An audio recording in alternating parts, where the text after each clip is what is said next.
રિફાઇનરીમાં જમીન એક્વિઝિશન કરી. એમાં શરૂઆતથી જે વખત જાહેરનામા ત્યારથી આપણે વાંધા લીધેલા હતા અને એની અંદર અમારો જે મુખ્ય વાંધો હતો વરસાદી પાણી ભરાવાથી નુકસાન થાય છે એની જવાબદારી.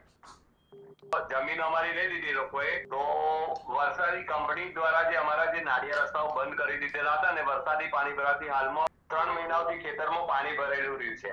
હવે અત્યારે કલેક્ટરને અરજી કરી છે તો એમને અરજી મારી દફતરે કરી દીધી છે. જમીન એક્વાયર થઈ અને જે કોઈ ઓથોરિટીએ એ એક્વાયર થયેલી જમીનમાં એવી રીતે ઉપયોગ કરે કે જેનાથી બાજુની જમીનમાં કોઈ નુકસાન થાય તો એ નુકસાની ભરપાઈ કરવા માટે એ લોકો જવાબદાર ઠરે છે.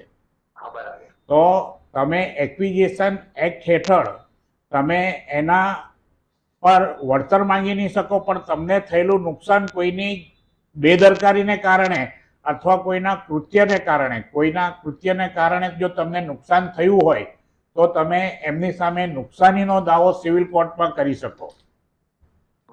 એટલે આ એક્વિઝિશનનો સવાલ નથી, સિવિલ રાઇટ્સનો સવાલ છે કે તમને એમણે હાનિ પહોંચાડી છે આર્થિક, તો એ આર્થિક હાનિને રિકવરી કરવા માટે તમારે સિવિલ કોર્ટમાં દાવો કરવો પડે.